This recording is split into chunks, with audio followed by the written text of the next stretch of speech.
All right, so welcome to another episode of BZ Listening. I am your host, BZ Douglas. I'm an independent journalist based in Cleveland, Ohio, and my guest today is Daniel of the YouTube channel Anark. And I discovered his content, I think, through the algorithm, but I also am pretty sure when I'm a big fan of like YouTube essays on a lot of subjects.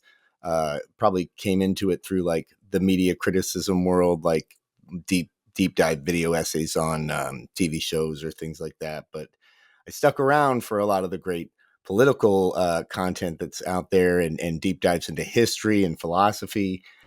And I came across this video from Anark called A Modern Anarchism. And it just perfectly distilled everything that I had aspirations to one day articulate or produce in a video that synthesized the history of anarchist thinking and starting to conceptualize my understanding of how it can be applied in a modern context. The layman's understanding of anarchism is that it represents the rejection of all rules and organization, leading many to envision chaos or power vacuum, to be quickly filled with a new tyrant or a wilderness fought over by atomized humans. But behind the spectacles of destruction and revolt, which the reigning power structures have distributed in deceptively cut video clips and convenient political narratives, there is an entire body of theory and revolutionary history that is hidden. And within this body of theory, there have been a number of different ways of defining anarchism, each with its own merit. Before I give my definition, I'd like to inspect a few passages from notable thinkers in the field so that we can see what facets reoccur within the discussion.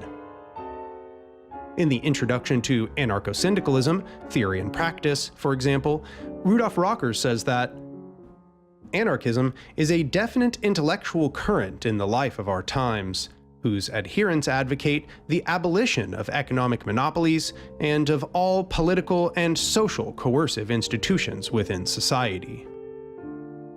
Enrico Malatesta states his definition of anarchism quite clearly in a response he wrote to Kropotkin's Science and Anarchy, saying that anarchism is the method of reaching anarchy through freedom, without those authoritarian institutions that impose their will on others by force, even if it happens to be in a good cause.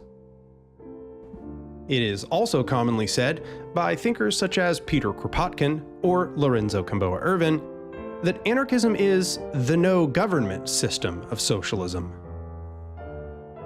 Many other variations can be found throughout the literature. But what we will explore in the following series of essays is how each of these actually describe different aspects of a cohesive theoretical whole. After all, there are many aspects to the body of anarchism that one might wish to include in their definition.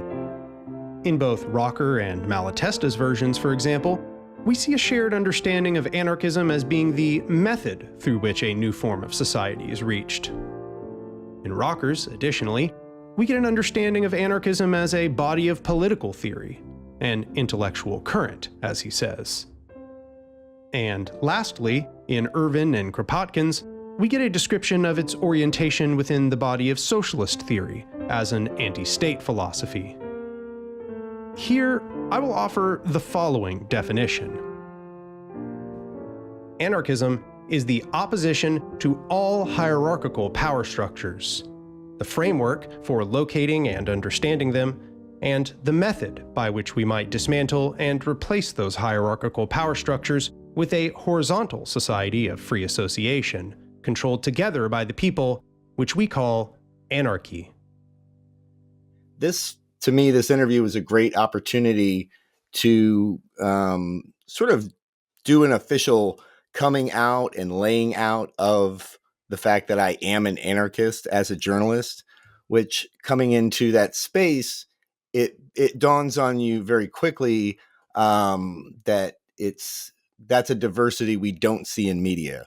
You might see Black people, women more representative. It's not just white men on the screen and on the ground, but they're all from liberal, Republican, all agree that the status quo is pretty on track. So this feels, like I said, like an opportunity to come out as an anarchist.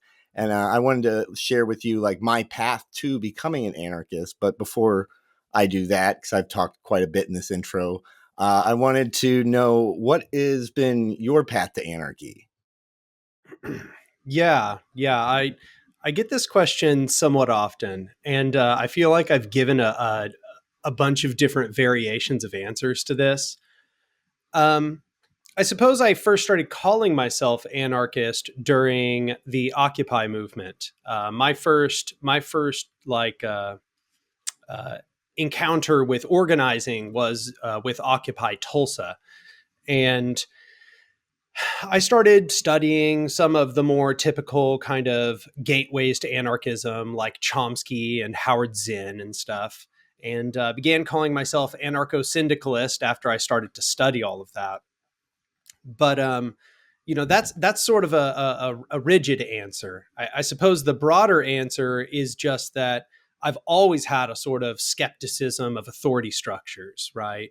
Hierarchical power has, over the course of my life at least, constantly failed to meet the demands that are set upon it. And I feel as if that was constantly inculcating within me this sort of anarchist spirit, this sort of rejection of all hierarchical power structures little by little. I don't feel as if I was really a very committed anarchist until maybe only, however, like the last few years. And I feel like what was important for that was, well, I mean, there's quite a few things that go into any big transformation, but the two main things were watching electoralism fail, and number two, reading a lot of anarchist theory. So um, just to one thing is, so like Occupy is where you were introduced to anarchism, and you and I have that in common. But prior to that, like what's your arc of alignment? Were you apolitical? Were you on another track, sort of inheriting political views from your parents or rejecting the ones you were raised with? in my household, things were generally pretty apolitical, but they were pro labor. My dad was in a union. My dad worked as a UPS driver for decades. And even though my mom and dad were like Southern Baptist here in Oklahoma, which, is a pretty conservative Christian denomination overall, they had pretty pro labor politics in a general sense. So you might say they were kind of like very pro-labor Democrats. They had a sort of liberal perspective on most things, even if their perspective was kind of conservative. I would say I was just kind of a liberal for a very long time. I think then, as I was moving through Occupy, I was going through a conversion from sort of a standard liberal view on the world into sort of social, like radical social democrat perspective, right? That was kind of what I think a lot of people went through during Occupy, in fact. It was like the exit from liberalism into social democratic viewpoints. And then a lot of people were playing with like anarchism and various kinds of libertarian socialist perspectives while they were taking that journey. But yeah, so I would say I was a liberal when I was young, kind of did a thing where I was like social democrat, but with leanings towards anarcho syndicalist analysis. And maybe in the last few years, I would say that I'm like a consistent, committed anarchist. Yeah, and I had a similar thing where I grew up. My dad was in the Air Force, and through just like various circumstances, he ended up being like an audio technician working for Reagan, like in DC, and that's where I grew up. But we were completely apolitical. I remember it was at some point that I asked, "Hey, are we? I keep hearing Democrat or Republican on like the news. What are we one of those?" And I was told, "Well, we're Republican because they want less taxes, so we don't want to pay as much taxes." No discussion about what taxes were, but and then no, that wasn't heavy handed. It was just sort of like, I don't know. I guess we're that when we show up to vote and not in committal to it. So I wasn't indoctrinated, and if anything, I was kind of apolitical, just swept along. I remember the Gulf War happened when I was, that I forget what, I would have been like just about going into high school. And it was just like, oh, that's a thing that's happening. It's on the news. There was no discussion about war or what it might be, or who, why it was being conducted, other than just like, well, we watch the news and what they say is pretty much what's going on. And so that's how I was just floating through, not really thinking like, oh, politics, like whatever. That's a thing some people are interested in. I knew people who were into Nader during Bush versus Gore. And I just assumed W. Bush couldn't win because he was the other guy's son. I was like, that's corny. Like, that's too tacky. That wouldn't happen. But people I knew who were like, really like, he better not win. I was like, well, okay, I guess. And then 9/11 happened, and I was about, 20, 23 or so. And I was just home alone, and I remember going outside and standing out and looking at a quiet neighborhood and then just turning around and going back in and watching the news and being like, oh my God, I don't know what's going on. And that is when, I discovered like Noam Chomsky and Howard Zinn and Gore Vidal. And I started to realize, well, I'm not Bush. And I'm Team Democrat. And at the first election that I was paying attention to, then it was Dennis Kucinich, and Howard Dean became like the dark horse candidate, and I went all in on trying to support him from where I lived and canvassing and stuff like that. And that was my first taste of seeing like the media just like assassinating his candidacy with a media moment that they were able to just make viral because they decided what was viral. It wasn't an organic thing that happened. But anyway, so my heart got broken there, and over time, I was just then when Obama came around, I was kind of for him for the same reason I was anti, I was against Clinton on a certain level of the dynastic quality of it, like the like of going like Bush, Clinton, Bush, and then back to Clinton. I was like, no. But on top of that, seeing like her foreign policy as a senator, I was like, I'd rather take a shot with Obama, but very wary. And so my swing from liberal Democrat to like, I need something more than this, was seeing that I started to become aware of authority under Bush and authoritarian thinking and reading the psychology of it and seeing how it manifested with Republicans. And then Obama was elected, and people who were voicing like the same criticisms that were consistent about like foreign policy under Bush were chastised and diminished by, liberals who were now their authoritarian thinking kicked in. It's like, no, this is our guy. We got to trust him. And that's when I started to realize like, okay, the party thing is damaged because this authoritarian thing is a thing. And I didn't have a word for it. And then Occupy happened while I was living in New York. And I was also at the time, ironically, as much as I was like, this is amazing. I'm so glad people are coming together about this stuff.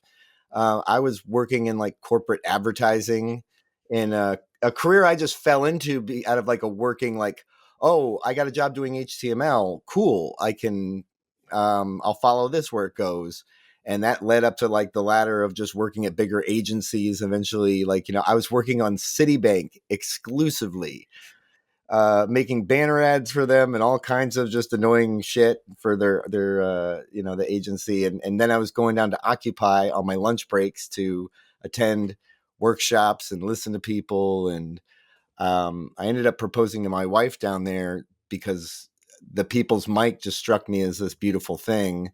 And I wanted to, go down there and just be like, make that part of our story, that we got to be there. And I threw myself so much into it, and I fell in love with, as far as anarchy, the aspiration of it and these mechanisms for, and ultimately like the first real big thing that allured me was the striving for consensus instead of, well, we won, so our idea goes, as opposed to, okay, where's the disparity? And Occupy was a messy place to be introduced to anarchy too, because there were all kinds, it was especially in New York, at the heart of it. And, there's all kind of disruptors that were in good faith and bad, and police interference and the sort of thing that makes like anarchy seem like this scary, dangerous thing. But it always stuck with me, and kind of like you too, to just button up like this is my path to now. I'm like, hey, I'm an anarchist. Was really seeing how is once again being attacked and misrepresented, like holding up these types of people and activities and saying that's anarchy, that's anarchists, these Antifa, whatever, or using the word as like a dangerous epithet during the Trump years. And I was like, hi, I'm an anarchist. And I really am also like, this gets into maybe like how I, wanted to talk about how I live as an anarchist, and you have a lot to talk about that. And one way is really that I think an important micro point of praxis is wearing it on your sleeve. If you understand it, you've come to it. And I have like a shorthand for it with people of different types, and just really saying like, look, it's not really about the economic axis of left and right. It's about the top and bottom axis, the up and down of power and authority, and how it's derived, and the mechanisms through which we achieve it, and constantly questioning those. And part of that axis is curiosity over certainty. And so, yeah, that's, and wearing that on my sleeve as a journalist, with all kinds of, spanning from like, I have people who are apolitical, who are Democrats, who are Republicans, who are communists. But, just saying this is where I'm coming from, I'm not in the tank with either party, but also, my philosophical devotion is to the central notion of authority, how it's exercised. And it's really the ideal mental alignment for a journalist, I found. I definitely think it is. In fact, I think it's an ideal mental alignment for a bunch of careers that don't even recognize it, including scientists and academics more generally, and artists and things like that.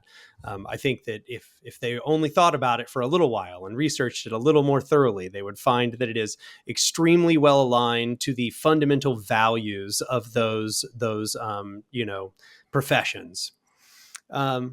Yeah, but I identify with this sort of process of trying to think within the system for an extended period of time, not only being stuck in it through just kind of the natural process of living life, but also like even giving it a little while to demonstrate itself, right? Like giving it a chance, even, right? Where you're like, okay, system, seems like you got a lot of things figured out. Surely I can, like, this process of Republicans and Democrats constantly fencing with one another can lead to some sort of substantial improvement. History seems to suggest there's something there. And then all just sort of like experiencing the dead end of this process. And at the same time, also seeing Occupy rise. So very, very interesting parallels in how we went through this process. I think one thing is you're a little older than I am. So, the Gulf War, I would have been very, very young if I was even conscious at all. My earliest political memory would have been like the Iraq War, right?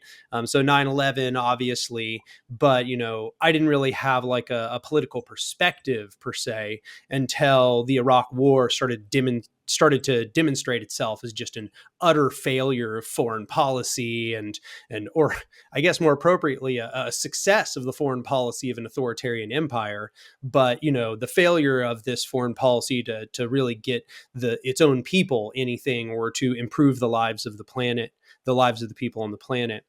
And so kind of like as I saw this all fall apart, it was taking place at the same time as I was radicalizing, probably very directly linked, of course, to me radicalizing.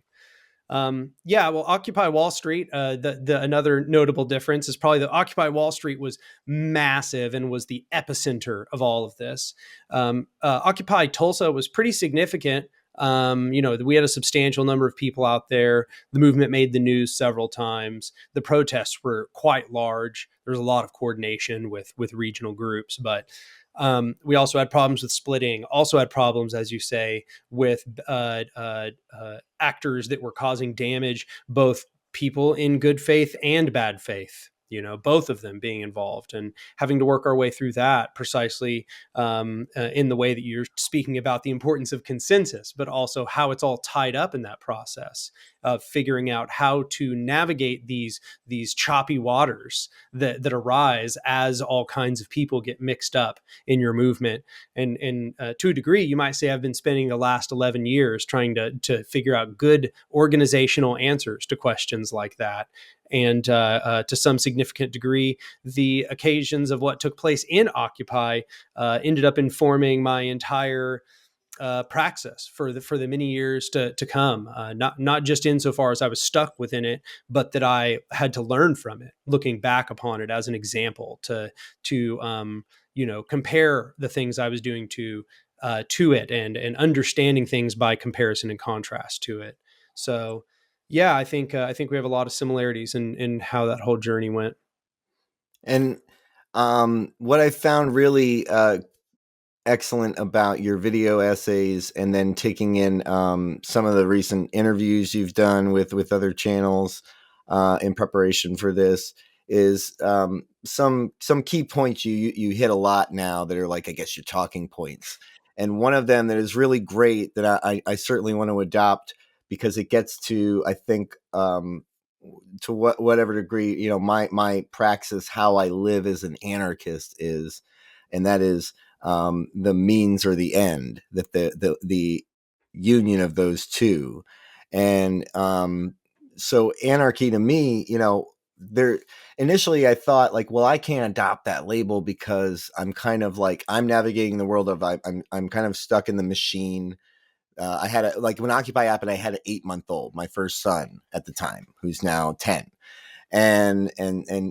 So my wife and I were like new parents, and like, that's why we could just go down there every now and then. And once at a certain point, I was more organizing like things right in our neighborhood, because I couldn't get all the way into Manhattan, living in Bushwick at the time. But I was like, oh, as an anarchist, I'm not part of like a collective or this group. But over time, I started to realize that as a philosophical mindset, I try to parent as an anarchist. I have my relationship with my wife is very, flat. Any authority someone has over a domain in the house is derived from expertise. Like, oh, you're the one that's very good at that, and I will yield to your authority. Or there's things where, we all discuss it. And with my kids specifically, them understanding like why a rule exists, and their fear of, not doing the rule. It's like, well, then we're going to have a long, grueling talk about the consequences. I may raise my voice, I'm only human, but they've never lived under a threat of violence for compliance. And I regularly, with certain things, they say like, these rules, if you ever really disagree with like why we do a thing, we can talk about it. And so that's the beginning of where I just started to recognize, okay, maybe I'm not doing this radical, obvious thing that anarchists do, this or that, but on my day-to-day life, interpersonal relationships. I saw in a previous interview you had with a musician who was saying like, asking sort of that question, how can I be an anarchist or promote that? Well, certainly if I do music too, and I've met a lot of musicians, and I would think applying that non-hierarchical structure to the creative process as much as possible, inviting everyone to contribute to that, to see good faith criticism as a gift. Someone's telling you something that you can't see from your vantage point, and there's bad faith criticism, of course, it's meant to soothe egos and attack. But there, science is based on, please criticize my thinking. Like you said, it's a natural mindset that would overlay perfectly into that. Oh yeah, absolutely. Yeah, I think one of the challenges of having a discussion about how anarchism relates to interpersonal politics is mostly just that I have this reservation because some people will turn anarchism into a purely lifestyle politics where it's all about what they do with their personal life and how they dress and what music they listen to and what what sort of job do they do and so on, right? So sometimes I find myself being in the position of pushing back against a sort of lifestylist politics. But of course, no successful conception of anarchism would be successful if it didn't have a conception of interpersonal politics. Because, of course, it takes up, number one, just takes up so much of our lives, right? It's so much a part of what it is to be human is these politics of the interpersonal and what it's like to live with others and to make decisions together or in confrontation with others. And so, yeah, I think, the interpersonal aspect is super important, and that any consistent anarchist, of course, has to be consistent in trying to reduce all of the hierarchical power relations that are present in their life. That is part of being a good anarchist. Like I said, I suppose the only caveat I would offer is that it is not enough to be a good No. anarchist, And right? I totally agree. And, that's where I started. I think with anarchy, it was sort of like a retroactive thing where I started to look at like, well, this is how I am. So that's what led me to be like, oh yeah, anarchism, because, it's not that I won't engage with any electoral politics, but I realize it's like the most you get out of it. Like if anything, it's not enough. If you win, it's never enough. So you're always looking for something more. And then I've started to just think of like how I have adopted doing journalism um, is essentially like, and I'm not looking to go into an established organization to an extent, because what I keep running into is journalists who have, gone through like the formal training and gone the route of like, this is, you work here, and are inside these hierarchical structures that are focused on commercialization above serving the role of even the best ones. They got to worry about their bottom line, which means they're spread thin. But in going independent, seeing it as an opportunity for like dual power, something outside of the commercial system, and very conscientiously going towards it, like, yeah, I would really like to figure out how to do the small subscriber thing, or if I have big donors who want to donate to me, like honestly, like anyone who wants to give me money, I'm like, I'm gonna look gift horses in the mouth. uh I like that so saying. I'm gonna use that one, I think. yeah, just, but that's how I've started. And like I said, very much wearing my anarchism on my sleeve as a way to say, this is not a radical, because that's one thing that has to happen with anarchism to an extent, is to de-radicalize it. And I can't tell you like the amount of conversations I've had now where, as I've developed more of my shorthand and my understanding for things, to have conversations with people who've never really realized it's a political philosophy, not a shorthand for let's just break stuff, nobody's in charge. I actually like said something to a woman I was at a high school reunion with, like within a couple of minutes of talking with her, she's like, hey, I might be an anarchist. And reaching that level, and I haven't had that problem so far when I related to people. And more importantly, when I get to people who are more contentious are usually ones that are probably more ideologically aligned and certainly radicalized. And you're aware of, there's, if you're online, you see the Marxist Leninist communist beef or whatever, and I am aware of that. And I have communist friends who I feel like I'm the good anarchist that they let into their circle of trust, and they know I'm not whatever. But there's all these shorthands that demean anarchists as like anarcho kitties or whatever, and say it's a juvenile posture. And my debates with them is usually like, while it is woo woo to say like anarchy is a mindset, man, but it's like, no, it is. It's the predicate to, like, for me, like, to be comfortable with a socialist, like the ultimate communism or some like economic system like that, we'd have to all be anarchists for that to work, and have that, that's what we need, is like, like, because I understand, listening to you and talking about how it's not about finding this perfect system, it's about finding something that's constantly seeking feedback from those who are governed by any system. So the idea of just a totally authoritarian government preceding, people being free of that, I don't see how that works, just because of how power dynamics are.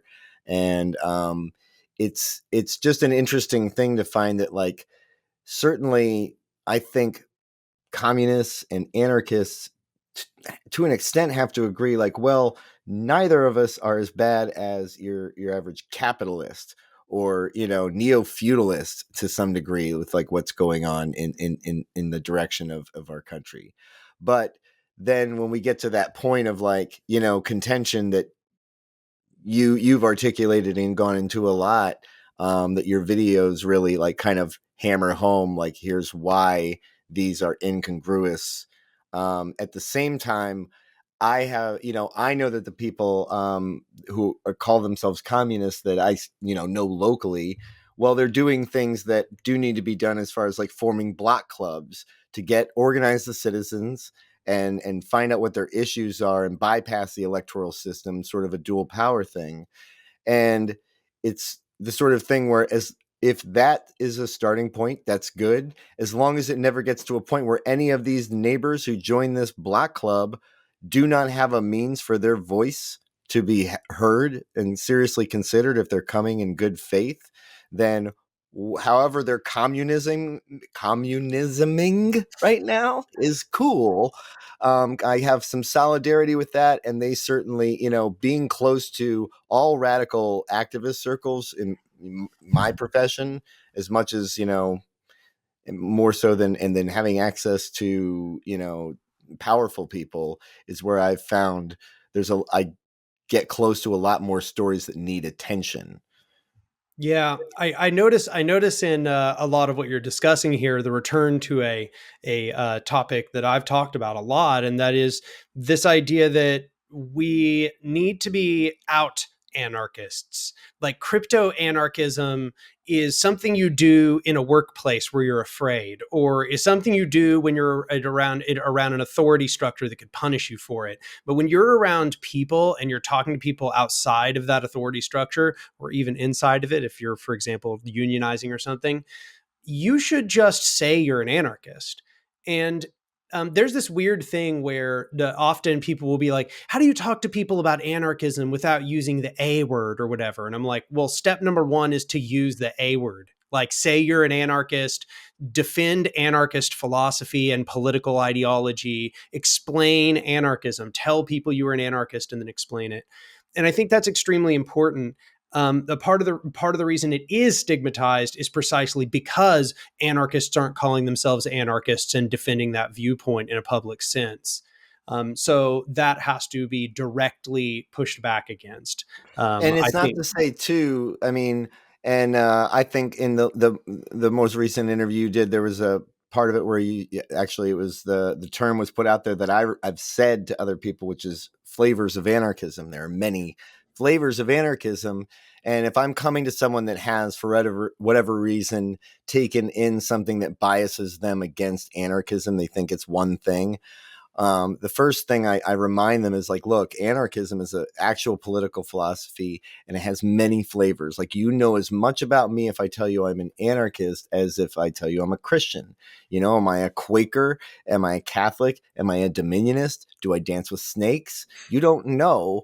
But if you don't know anything about, Christianity, and just like anything else, it's like, I think the mental posture that's really, like, kind of struck me as a very useful thing, and I think is something that should be embraced as, like, any real anarchist endeavor, is curiosity. Because what I see is there's a lot of people, and I include myself in this. When I was younger, you're kind of looking for what's the answer? Do I become a Democrat? Do I become a Republican? Should I be a libertarian?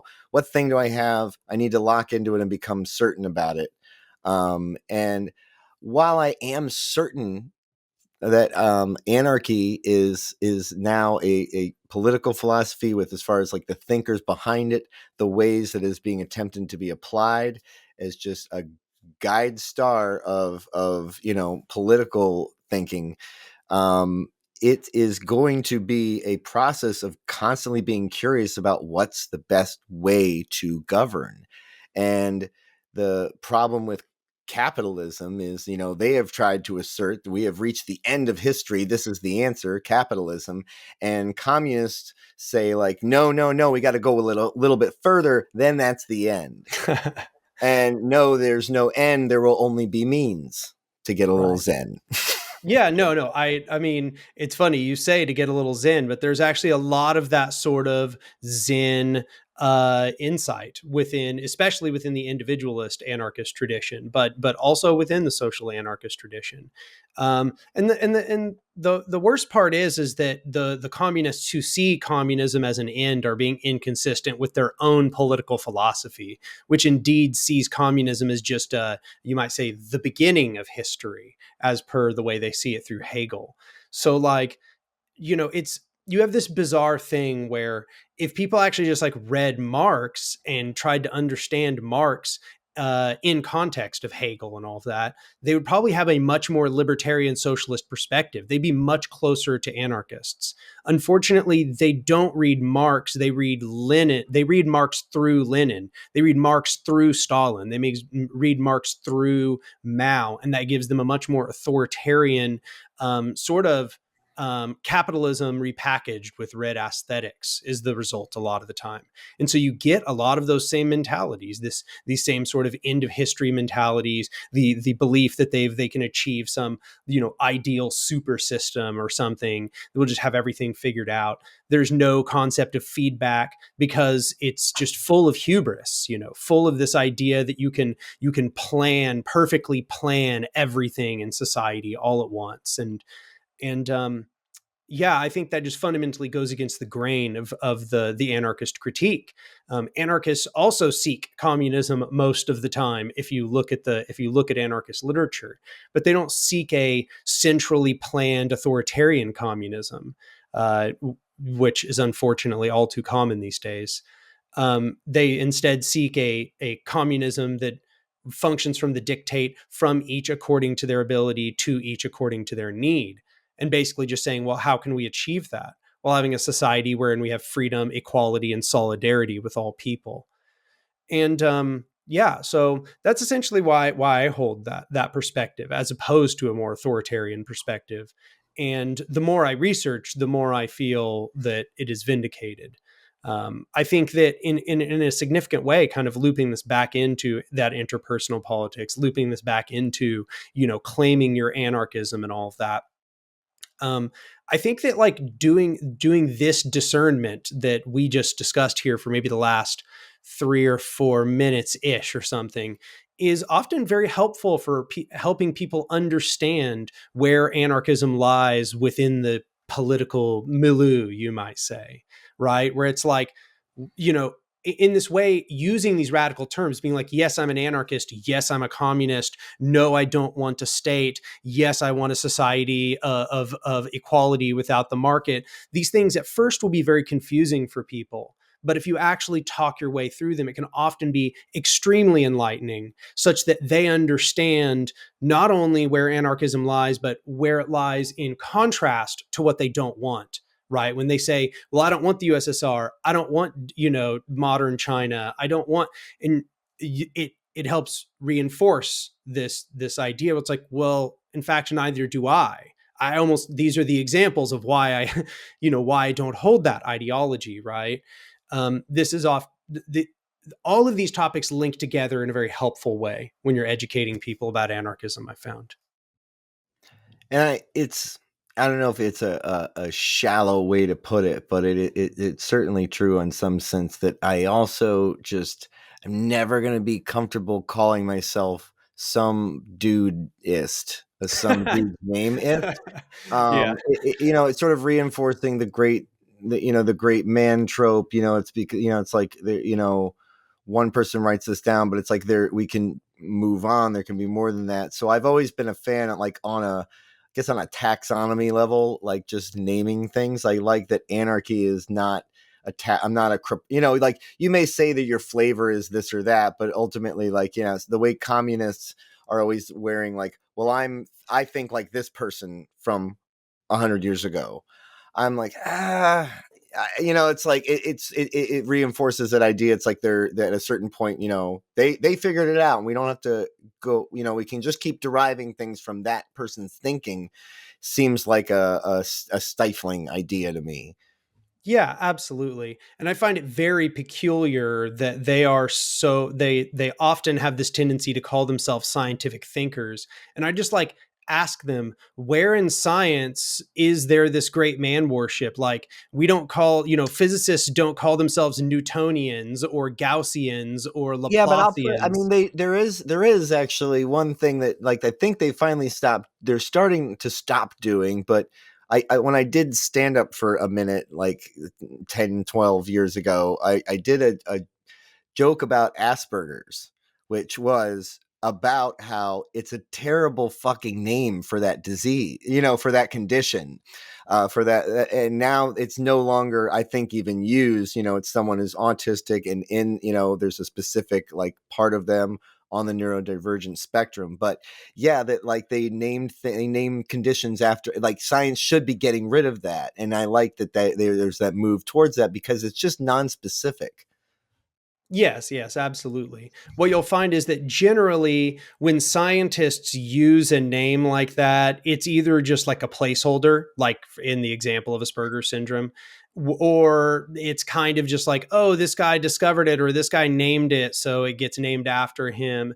But when they approach physics, they don't say like, I'm a Newtonian or I'm an Einsteinian, or you know what I'm saying? Like, there is only Ah, one yeah. physics. There's only one physics. Physics isn't named Einsteinian physics, right? It's not named Gaussian calculus. It's like the name, they're given names that appropriately refer to them as broad fields, and there are people who made advances within them whose names may be like attached to techniques or formulas, but the field does not rely upon the maintenance of the reputation of these great men. That's not what it's about. The ideas are what maintain themselves. And I think that's what I also see taking place in anarchism, where you may, for example, be an anarchist very influenced by Malatesta. That would be normal.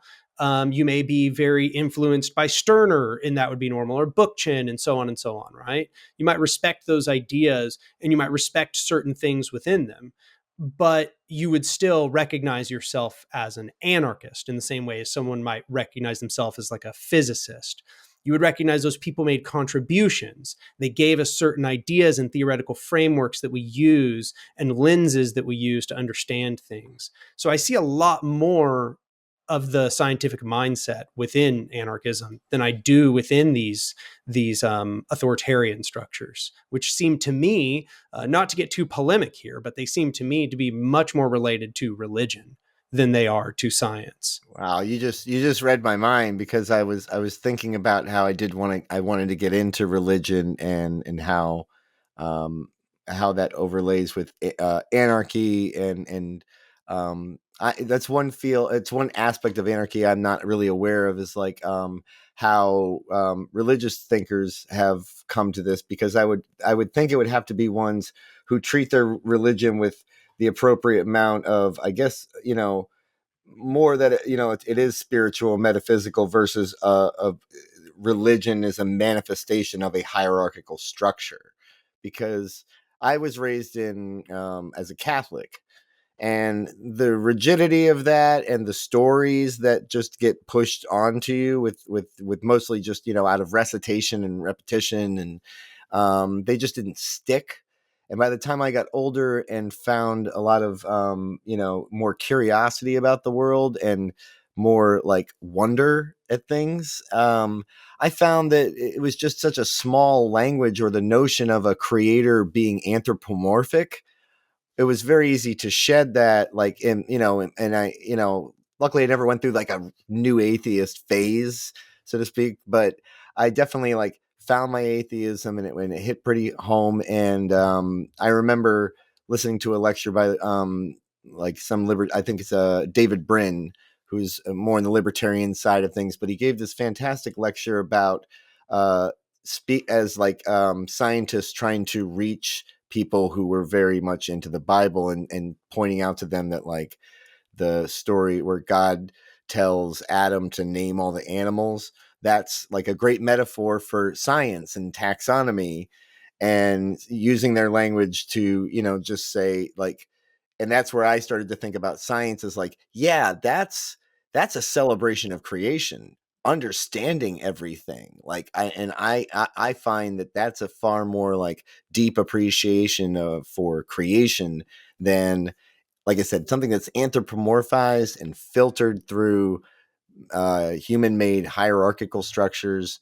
And it very much does overlay with anarchic thinking. And to button up too, like, one thing that really hit home atheism for me was actually becoming a parent. And I was thinking about when my kid was still in my wife's belly, and it just struck me one night, like, how there's no communicating with that being in there. Even if you put speakers in there or electrodes or a screen, they can't possibly communicate with what's beyond the threshold of their existence.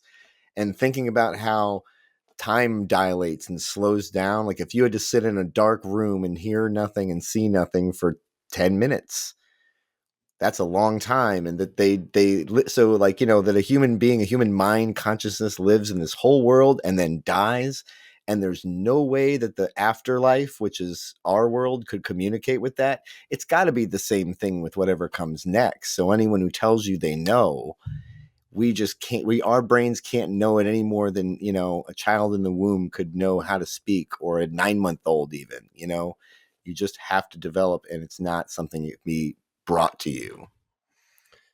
Yeah, so you brought a lot to the table here for us to discuss. I suppose it's a big subject on the interrelation of religion and anarchism and views of the view of the universe and all of that. I consider myself at minimum an atheist. I guess you'd say I'm an agnostic atheist, which is to say I don't believe I hold knowledge of whether it is true or not. I'm an anti-theist insofar as that I don't think religion is good, but I'm not a militant anti-theist, you might say. I'm not going around trying to also convince people of the same thing. Historically, you'll find that anarchism was pretty militantly anti-theist. If you read a lot of old anarchist texts, you're going to find them constantly inveighing against religion, more than just even anti-clericalism, which is kind of a given in leftist politics, being against the church. They were actually against religion, against theism as a way of thinking, believing that it was a control mechanism to a significant degree.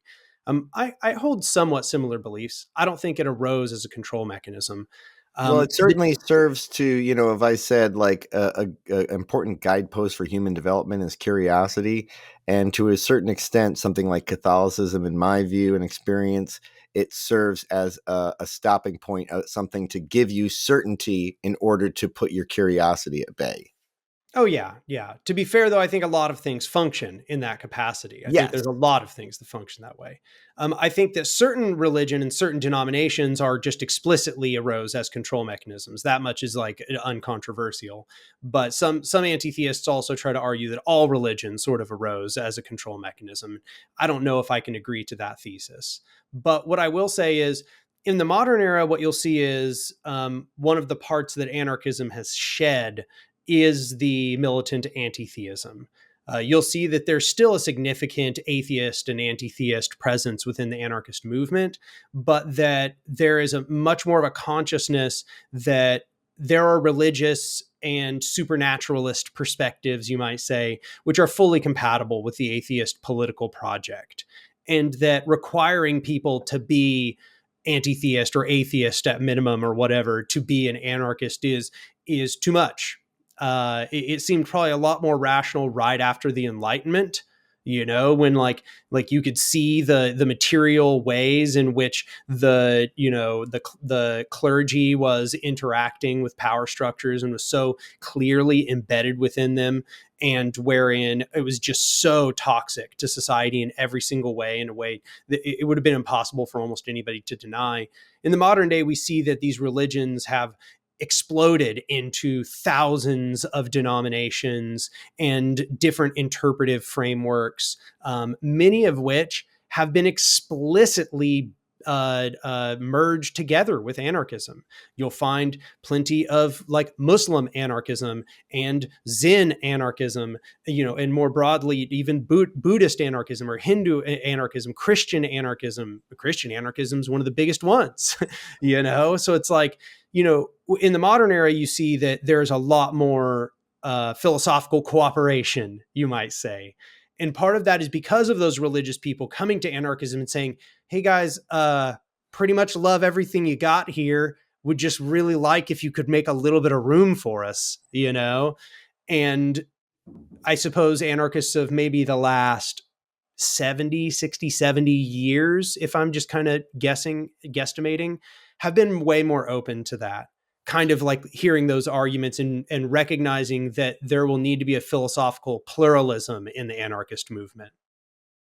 And I can't see that it would be difficult for,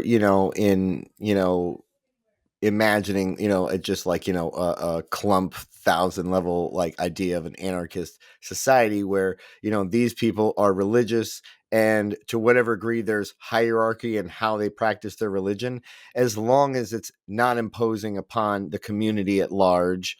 There's they, if they elevate certain people to positions of power, but beyond that enclave, hopefully if they're all anarchists, they're having a healthy questioning of whoever they're granting authority within their their independent structure.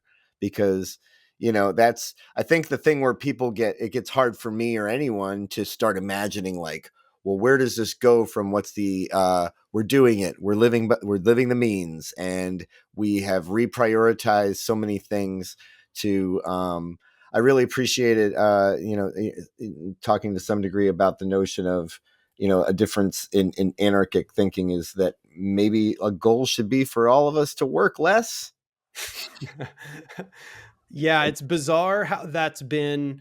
Well, the weirdest thing about the anti-work discourse is that that was uncontroversial on the left writ large in the wave of revolutions in the late 1800s, early 1900s, all the way really until the USSR came into significant power. Anti-work was considered sort of the baseline understanding of the left. We're trying to reduce work almost out of existence, turning it to its basemost necessity. Part of the reason why that planning was so favored over, markets or other mechanisms was because in their mind, if we planned things really well, people would have to work way less. There'd be way less wastage. There'd be way less, overproduction crises. And that's why they focused so much on overproduction crises, being like, look how much they overproduce. Look how much unnecessary labor there is. Look how much of labor is actually just done to profit the capitalist. A lot of those arguments were specifically to justify why we didn't need to work nearly as much, why we could work at minimum half as much, and often they would predict much, much less than that. Weirdly, and this is just bizarre to me, but in the modern era, that is an actual contentious topic on the left, where you have all these people actually trying to defend that we need to work all the time, and that, like, no matter what society you're in, it's like, guys, it really betrays to me, like, this, because one thing, anarchism, as how I tend to look at it, is that it requires faith in people. Obviously, it does require a faith that people, if given the opportunity, if given the mechanisms to rule and share power versus be ruled, that they would do better. And also believing with this regard, like, yeah, if we weren't making sure everyone was working as much as possible. It's like that everyone had leisure time, trusting that it's not, this would be a realignment of thinking and priorities and values, like create art, be with people, do communal activities that just bring you joy, with your time. So what if it's not always producing towards, because the ultimate thing that, like, I feel like anarchy has to uproot on, in a sense, if we're talking about a hierarchical power structure that is certainly abstract, it would be, the paradigm of money and the profit motive, which dominates everything right now. That we need to have people who are greedy. That's a thing we need to have. It's the only way everyone will work. Like, that's kind of the ultimate logic of this whole thing. Yeah, I mean, so this sort of gets into, although, like, get the terrain of, like, imagining what what we would want to see in a, ultimately, like a society where anarchism reaches the tipping point as a political alignment that people adopt, and Yeah. then start exercising it that way and move beyond the left right thinking. Yeah, I think that poking at this topic about work and trying to bring in this ethic of a society where we govern ourselves, where we determine the amount that we work, where we have control over our future, is probably one of the broadest appeals of leftist thinking, and is what led to, in my opinion, a lot of these revolutionary waves of history, insofar as that there is always an intermixture of the ideas of people changing and the material structures of society failing and things like that. But, like, this is what made it so appealing to such a broad array of people, was this desire to take back control of their life, this desire to eliminate the constant work and toil that defined their everyday. And I think we should be trying to bring back some aspect of that. I mean, you can see how successful the anti-work subreddit. I mean, by successful, I mean it expanded. It made a big megaphone. That's what I mean to say. Mm. You can see how fast the meme spread, how quickly this was just second nature, that people would recognize they don't want to work. Right? Like, that's the easy part of our rhetoric, and yet some amount of it has been abandoned because of the authoritarian impulses which have entered into the movement, which still want to convince us that this extreme labor is the only thing that makes society function at all. So what we need to be doing is reclaiming this conception. The people should govern themselves. The people should determine for themselves what the extent of their labor needs to be. Together, they need to make these decisions. Getting back, sorry, that it's funny. This one just came to mind, but going back a few steps, you discussed the religious group off, imposing their own hierarchies and all of that. I would agree broadly with your characterization, insofar as that any community can delegate anyone they like as per in an anarchist process. I suppose the only limitation I could see in that would be if they had acted outside of that process in order to put somebody in place of tyrannical power. That would probably still be unacceptable in an anarchist society. At minimum, perhaps they Yeah. would be disassociated from. That's But it, once again, and that's another subject too, with the means and the means intertwined with the end. And another thing that, in my reading of anarchism, that jumped out once I got closer into the theory was having identified the difference between representation and delegation. Like, mhm. we think you are someone that's gonna, vote the way we like. We hope Mhm. so. You have Right. the power. Hope that you say who you are. That's the bet we keep doing. So sure hope you can do what you said you do, and versus, no, we voted and these are the things you got to go to Washington and ask for. Yeah, yeah. Or you might even say it's like, we voted and this is the process that's going to be carried out. We just need a dude to oversee these three things. Can you oversee these three things? And he goes, yeah. And they go, cool, you're delegated. And as soon as he stops overseeing those three things, or they just don't like the way he's doing it, or they decide to change the entire rule structure and not need delegates, the guy's not a delegate anymore. So it's a radically different process. It's essentially like a from the ground up generative process where everything that is built by the people. It's like the Lego approach, you might say. Like instead of like somebody giving you a dollhouse, you build the dollhouse and then you determine who stays in the dollhouse and so on and so on and so on. Everything is customizable, I guess is another way to say it. Yeah, Yeah, one thing you've I like mentioned that. numerous times, which is super important, but I've kind of like not really responded to, is means ends unity.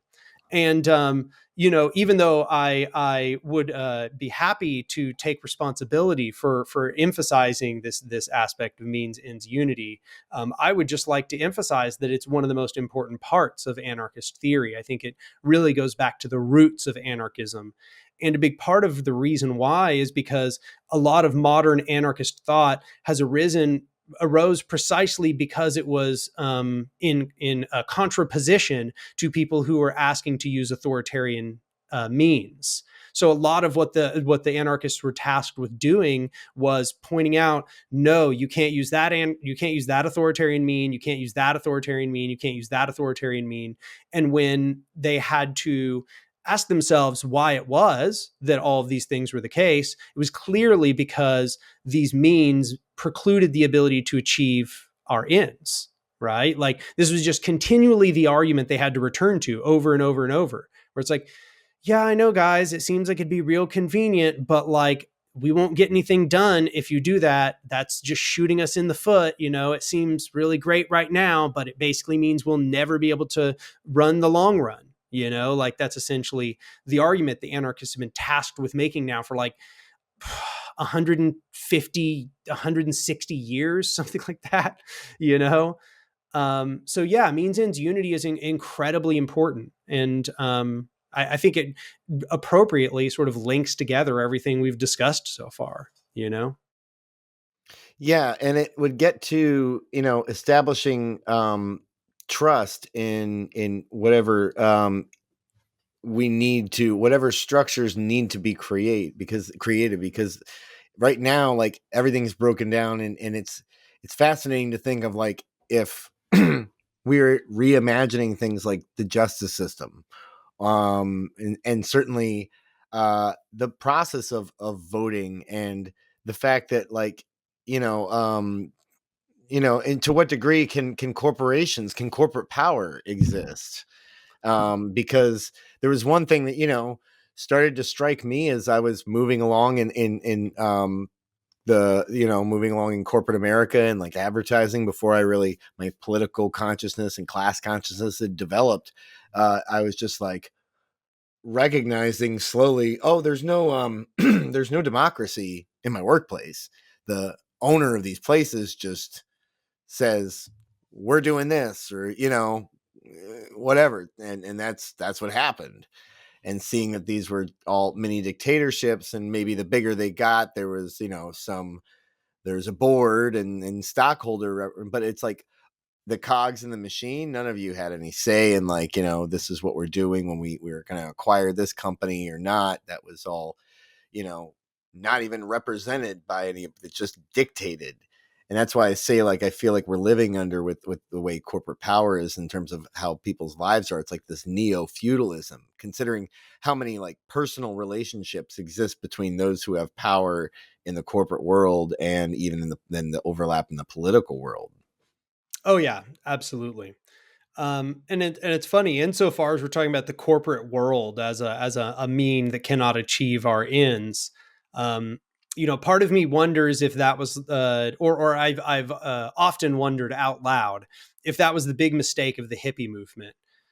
You had a lot of people in the hippie movement where they kind of really hyper focused on these interpersonal politics, thinking that their conception of the world, their treatment of individuals was everything. And that if just you got the right people into the positions of power, if you only got the right guys sitting at the table, if the CEOs were just the right sort of people who read enough, Buddhism, it would be good. You'd have Buddhist CEO, the Buddhist CEO would make it a Buddhist corporation, and and so on. And this really became more broadly the failure we now recognize as sort of like liberal identity politics, not identity politics itself, but liberal identity politics, right? This sort of idea where it's like, well, what we really need is more trans drone pilots, like, and it just, yeah, I mean, it reproduces the same problem over again. I think that you fundamentally, the corporation cannot be anything other than it is. A hierarchical power structure cannot function as anything other than it is. Did you ever see the documentary, the Corporation, where they Yes. basically apply the Oh, yeah. DSM-4 to it and conclude that it's a psychopathic, entity? But as I recall in that, it was fascinating when they talked about the original utility of a corporate entity was like, we need to get a bridge built. So we're forming this corporation that says we're building the bridge. If it crashes, the corporation, the political entity on paper is liable, who gets sued, whatever money we put in the coffers to build the bridge, whatever, to protect them. But then the bridge was built, corporation gone. So they were supposed to be like finite. So it's like, so I can see some sort of utility in that if people are, but what they have become is means to, just like when they changed it from the goal of this corporation is to build bridges to this bridge to this goal of this corporation is to make all the money. Period. Yeah, absolutely. Because what we had before then were, of course, businesses. There were lots and lots of businesses, but the corporation as an entity came about. And like I watched the same documentary as you, so I'm pulling from the same knowledge base. But essentially, it was publicly commissioned, right? It was publicly commissioned in order to carry out some task. Was meant to essentially dissolve after that task. But the question is like, what happens when the task is ongoing, right? I think that's essentially what we saw play out. And that's a possible failure mode to pay attention to in any system. But yeah, I broadly agree with the outcomes of that movie. Or at least in diagnosing that the behaviors we associate with antisocial personality disorder are all very, very present within the corporation. But it's the corporation is just one of many examples, and I guess that's one of the things I've tried to demonstrate, like, in a theoretical sense, time and time again with every work that I've created, is that it's like, it's not just the corporation. The corporation is one of many manifestations of hierarchical power.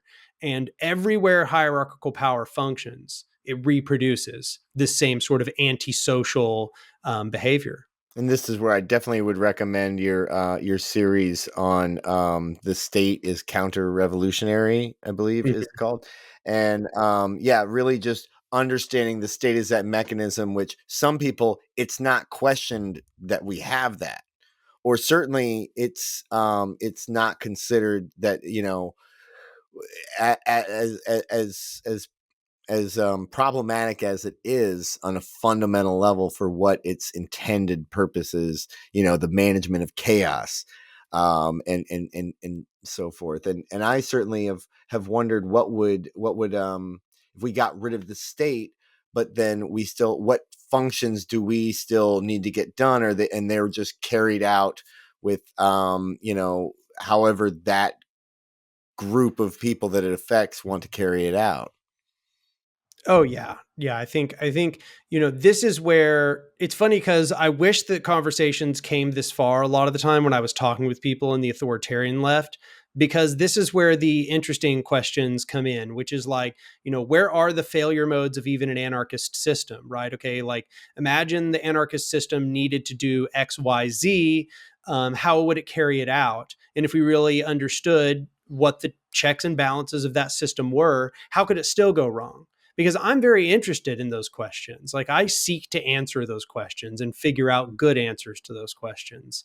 But I find that I never even get the chance to talk about these things. I think one of the possible failure points in an anarchist system is, very appropriately given what we just discussed, permanent delegation. When it's like you're delegating someone to a task, and that task is pretty much a permanent thing that needs to happen, right? There's always going to need to be somebody who does that task. and you are continually in a position where you're delegating someone, and it's like you don't really get to decide. I mean, you get to decide as per the system, but ultimately you will always have to have some guy in X position doing X task. And so that ends up being extremely replicative of the representative system, right? Yeah. Where, oh, I have to choose a guy for X task. I don't get to choose about any of that. He just does X task, and I'm just choosing every year who gets to do that task.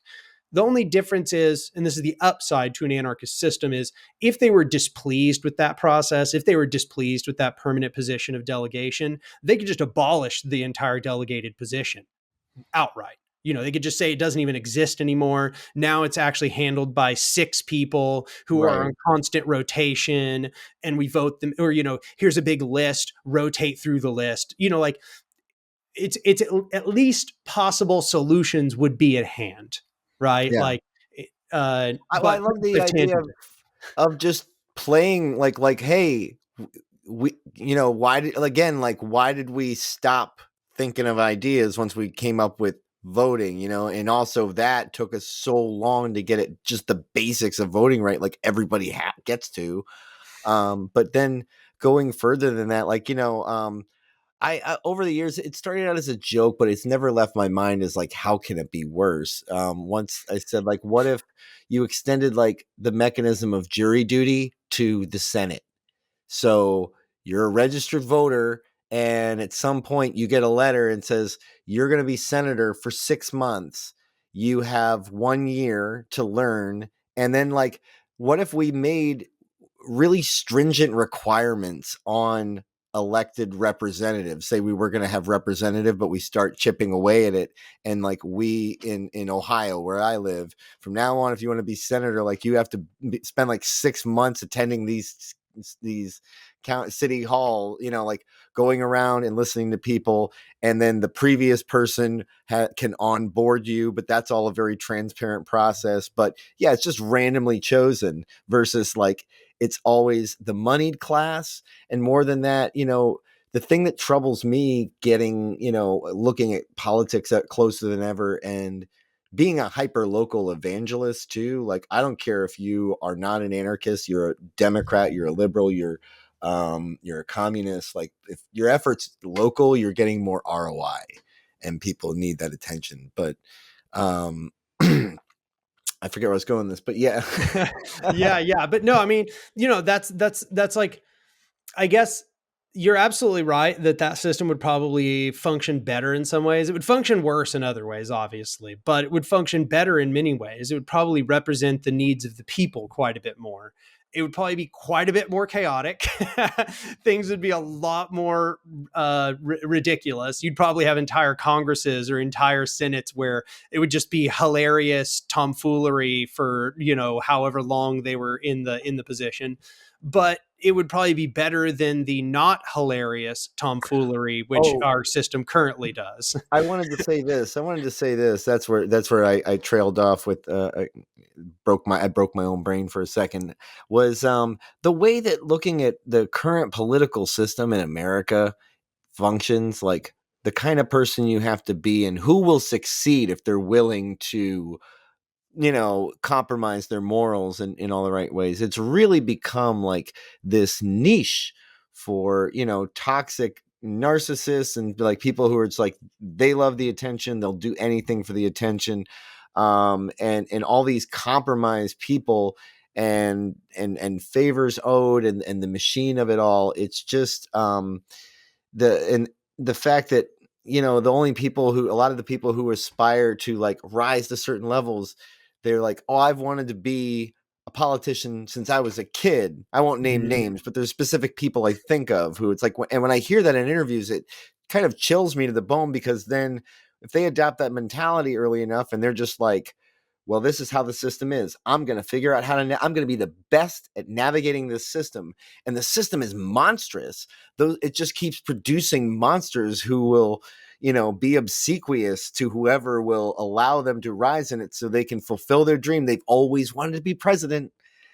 Those people scare the hell out of me now. The more like I'm oriented towards thinking of like the kind of person that wants the power that you and I find disturbing and corrupting.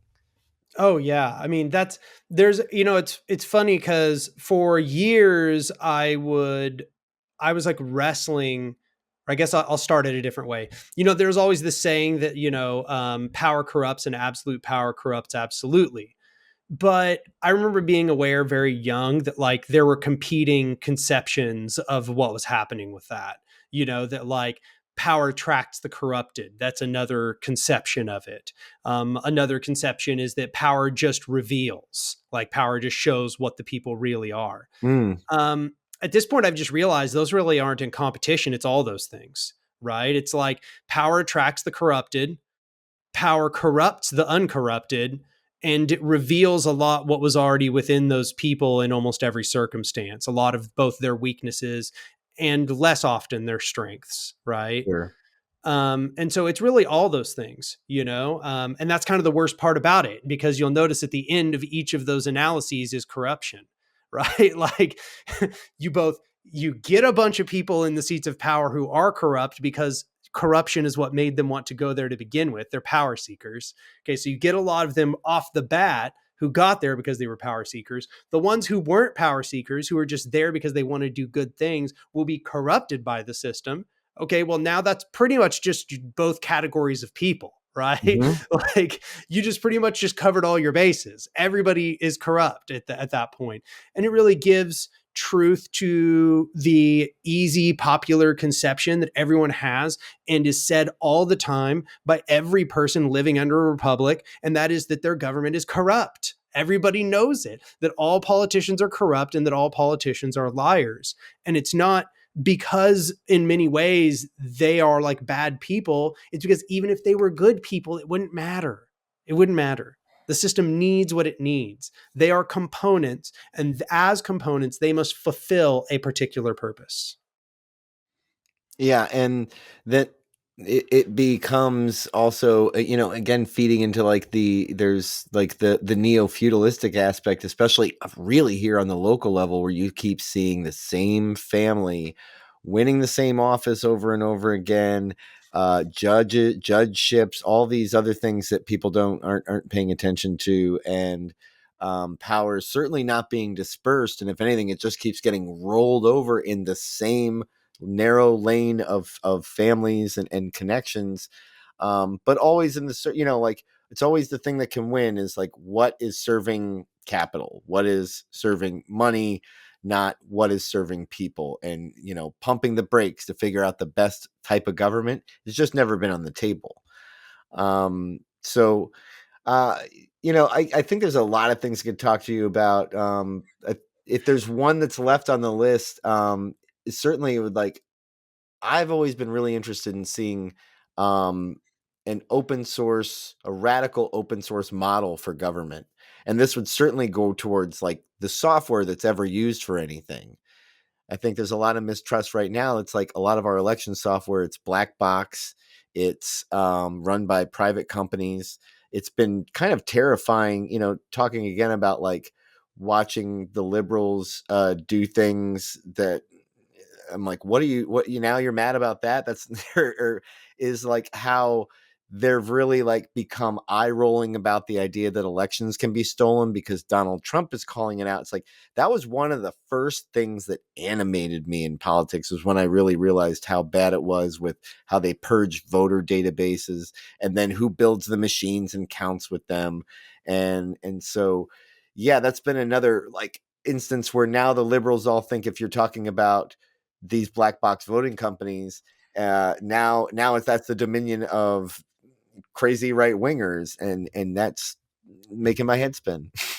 Yeah, that one was one where I thought both sides of the aisle were skeptical when I was young. I feel like everybody was skeptical to the degree where I don't even remember what the name of the movie was, but there was a big movie where the election it's like, the guy's not supposed to get into power, and there's like ends up being like a conspiracy to prevent him. It's like kind of like a dark comedy. I don't remember what it was called, but essentially, the people who own the voting machines prevent him from getting into power is essentially what happens in the movie.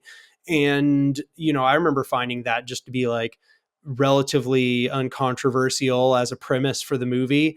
And I think that in a general sense, when I've told people about how the voting machines work, there's never been any pushback until, like you say, in the modern era, where because the right wing utilized that talking point about a stolen election and all of that, now liberals are in denial about the possibility that elections have any lack of integrity, like that there is anything for us to be worried about. And it just really, I mean, if anything, it's just caused by political expediency, them really not caring about what the truth of the matter is. It's all about securing their position of power within governance. But back to your previous comment about creating this sort of open source software for governance, um, you know, insofar as that we are trying to use software in order to build a liberatory alternative, there are some efforts that are currently underway. One I would bring attention to specifically is Black socialists in America are developing something called the Dual Power app. And the Dual Power app is this attempt to essentially create an open source software that automates flat democratic governance.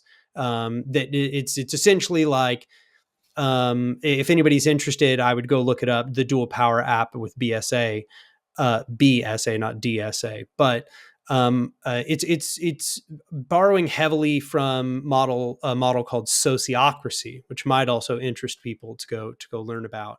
But for people that are like you and me that were in the Occupy milieu, it borrows heavily from consensus processes in Occupy, which of course were themselves borrowing from movements elsewhere in the world. So I think it's funny because I think you're like the third podcast or for third interview that I've been on where somebody has mentioned this strong interplay of software, democracy, building alternatives. It seems very clear that there's something there. Well, I think I wasn't even thinking of specific software as even just as like it's a mandate, it's an ethos. Mm, That the kernel of the thing that is working on, there's no backdoors, I see. and understanding that open source software is far more resilient and there's a lot more confidence because all of the holes can be hit on by this person or that. But yeah, the mechanisms in general, just making them radically transparent, open and less gatekeeping. I wonder to what degree, in an anarchist world, would we be abolishing surveillance powers as far as, having cameras everywhere? Or, and this is like a pet fun idea, is like, what if we actually had the ability, okay, we have the NSA right now, and there's strong suspicions that this public official is, whatever. We have Donald Trump, right? They're saying all these things that went on between Russia. Okay, time for the NSA to just give the public a report on that, like, and that was something that I remember, I was exposed to early on. There's a book called by that same libertarian thinker that I was reading, David Brin. He has a book called The Transparent Society. And the thesis of that kind of, well, it was certainly prescient. It was just like saying, look, the cameras are coming. They are going to be in everything, everywhere, and tiny. And the only thing we can do is like watch the watchers. And so in an anarchist society, it's like if we're, either scaling back the ubiquity of technology and it's like, do we need a camera in every damn thing? Or is that something that gets adopted and rolled into like, well, now that level of surveillance and power is in the hands of anyone who needs it, but it's radically logged, whoever looks at anything, and it has to be, I don't know. But these are all the kind of crazy things that's interesting to think about if we were Oh yeah. transforming what we have. Yeah, yeah. Well, I mean, um, I think the short answer to the question is, it'll be up to the people, right? Like the nice part, like I said, it's back to this Lego mentality of building a governance, right? Where you're building it from the ground up. And if the question is, do we need intelligence to do X, Y, Z? Well, they can simply vote for that process to take place. And what I would imagine, if I'm just like hypothesizing wildly about the hypothetical world, it would be that there'd be some places where there would be a lot more extensive surveillance than others. Some places would have none because they don't think it's necessary and they did never vote to enact it. Some places that feel as if they are unsafe for one reason or another may have much more surveillance. It may be that upon a confederation-wide basis, they want intense surveillance of people who've been delegated, for example. You may want to have constant surveillance of delegates. That would be reasonable. You might actually just get but not controlled. But the thing that would have to be abolished is the idea of a central, correct. singular authority like the NSA, the CIA, or whoever. Right. And actually, this is the last like big thing I did want to hit on, because we, and if there's anything else, I wanted to give you like at some point to talk about your ideas or things for anyone. As far as like more on praxis, becoming an anarchist, moving these things forward beyond what we spoke about. But one thing I think really needs to happen to a degree is, and it's not to sound woo-woo, but it is a raising of consciousness. It's like it just as an American, and this is true, I think, for anyone who's living under power structures, like that have been protecting themselves and the victors in history, is to what degree an anarchist society needs to like, we live in the truth. If we don't have the CIA and the NSA more, and we understand the full true story of America, and the true story of what rulers have done as a means to making sure we actually, live up to the trope of like, history will just repeat itself. And why does it keep repeating itself? Us living under abusive, authoritarian, and self-serving hierarchical structures is because we don't know the full history of how we have been continually abused by them. Oh yeah, that's certainly something I was saying in that the last video that you mentioned in A Modern Anarchism, the first part there.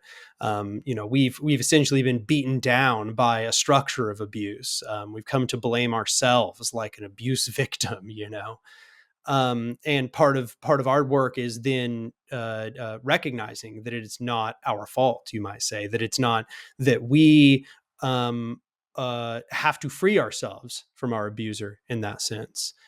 Uh, and I would say, insofar as that, I was very influenced by decolonial thought when I was specifically reading about that topic and writing about it. But I would also say for people that are trying to do that, for people that would like to begin that process of freeing their minds from a historical colonial process wherein humanity has been made to accept its own abuse, reading Dawn of Everything by Graeber and Wingrove is probably an excellent idea. I think it would be very good for deprogramming people if anybody is interested in doing that for themselves. Obviously, however, I would like to once again emphasize decolonial literature was very influential for me on the same topic. So, but yeah, no, I agree with you. I think obviously consciousness raising is part of the process. No movement exists if the people believe that nothing can be different. And yeah, my hope with as far as advancing the goal towards seeing us live by the means of an anarchist philosophy is certainly to have someone like you on and introduce you to whatever audience I have, and to wear it on my sleeve and say, I'm here, I'm an anarchist. It's a very proud tradition, and certainly maligned and used constantly as a scapegoat. And there's a lot of stories of tragedy behind it, as in the radical tradition. And that was some of the first stories I heard about it. And then the more I found these reasonable people thinking about the real deep fundamental problems, the more I've been drawn to anarchy. And I really appreciate all the work you do. And if there's any, anything you specifically would hope people taking an anarchy would do from this point forward, if they're on the fence, I'll give you the last word on advice for anarchists and where everyone can find you and the best ways to support your work. Cool. I would love to talk about this. So First, I just want to say for anybody that's curious about anarchism as a political ideology and you're not sure what you think, you can go subscribe to my channel. I'll talk about that here in a minute. My channel is Anark, Anark. But honestly, there's a lot of really great materials that have been made on the subject. I would suggest Malatesta's An Anarchist Program. I would suggest Lorenzo Camboa Irvin's Anarchism and the Black Revolution, which is one of the most important books in Black anarchism that was ever written. I would recommend Malatesta's Anarchy, Malatesta's At the Cafe. Any of these would be great books to get yourself situated within anarchist thought. And what I would suggest more than that, if you're somebody who's already sort of leaning anarchist and you're trying to ask yourself, what's next? Obviously, I would tell you reading theory is good. This whole thing, the interview began with me noting that I've been highly radicalized by reading theory myself. And I think many other people, it's the same thing that happens. But I would say, really ask yourself what could be done in the world. Reading theory is only useful insofar as that it informs practice. Ask yourself if there are other anarchists around you and if a group can be formed that might actually do something to change people's lives.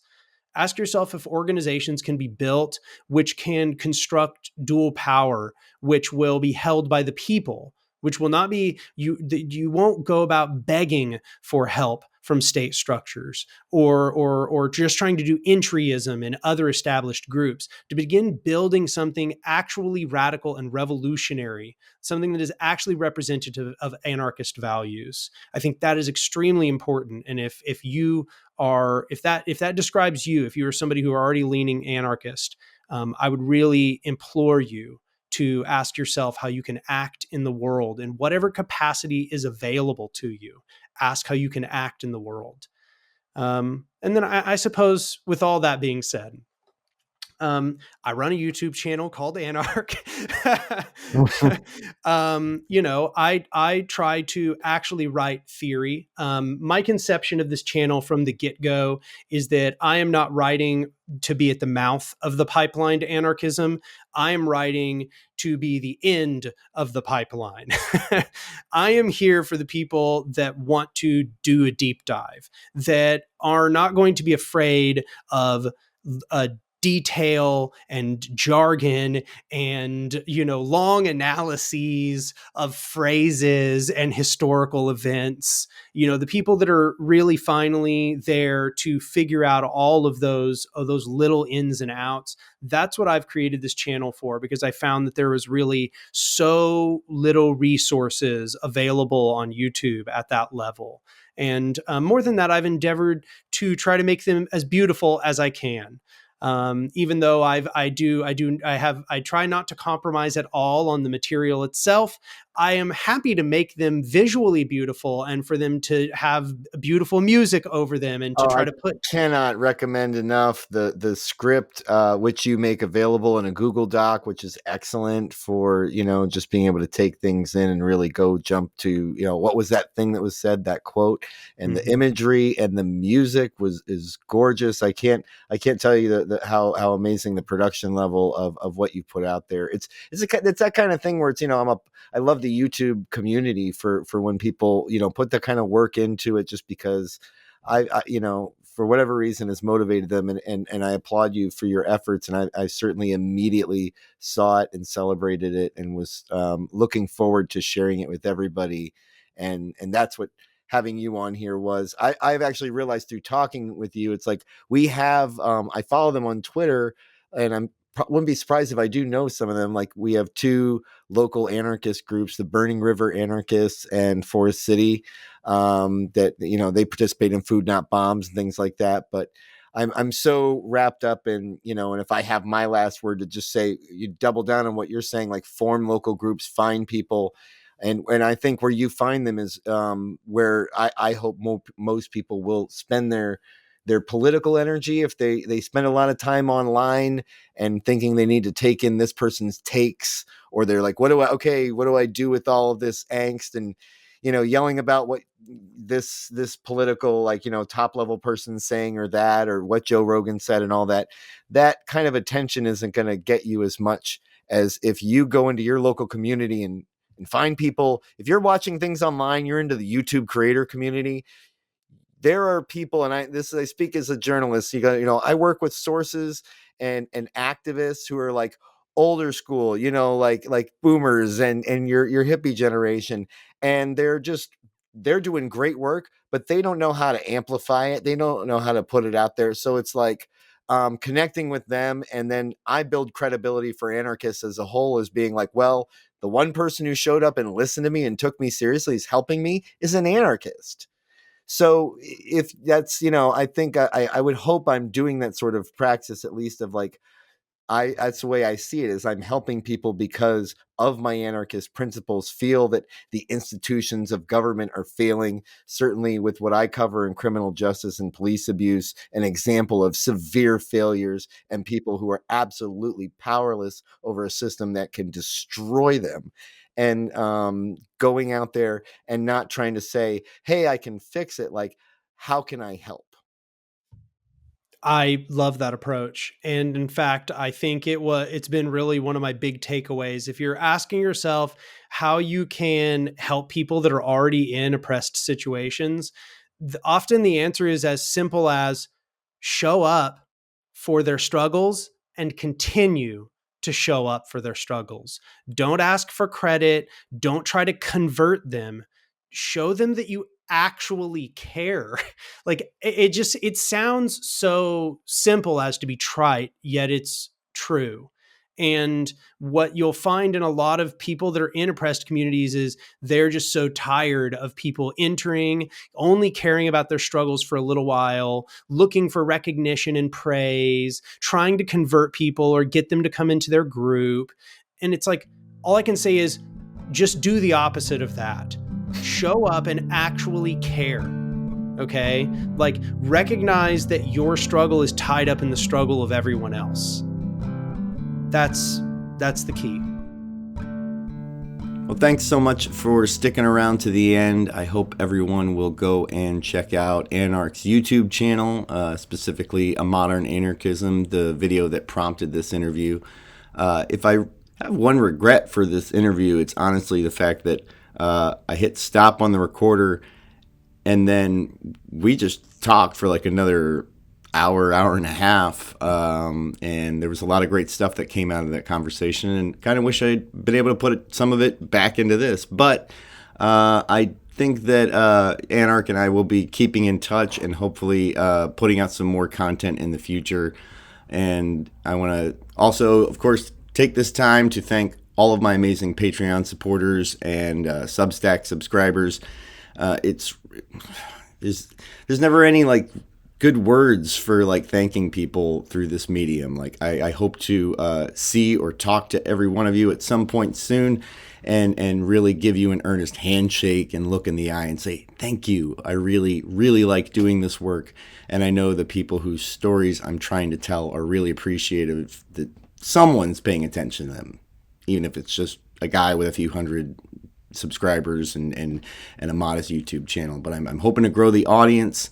I'm hoping to grow support, all towards, doing this work full time, which unfortunately I'm not able to do right now. But I really look forward to having that opportunity and hopefully bringing other people along. As you saw in this interview, I'm a big preacher of the gospel of local. And yeah, that's because it's my beat, but it's also because I just keep finding people at that level that are completely ignored, who have real stories, and show where the systemic failures that anarchists like myself are really concerned about. That's where the rubber hits the road, and that's where you can find people who will be appreciative of your efforts and a lot more open to hearing about your radicalism, because hey, it's the radical that showed up and is actually helping me. And that's the kind of work that I think anyone who's concerned about big, deep changes like this discussion was, that's where you should be putting your attention. So thank you for your attention, and I hope you have a wonderful whatever time of day or day of week it is. Have a good one of those.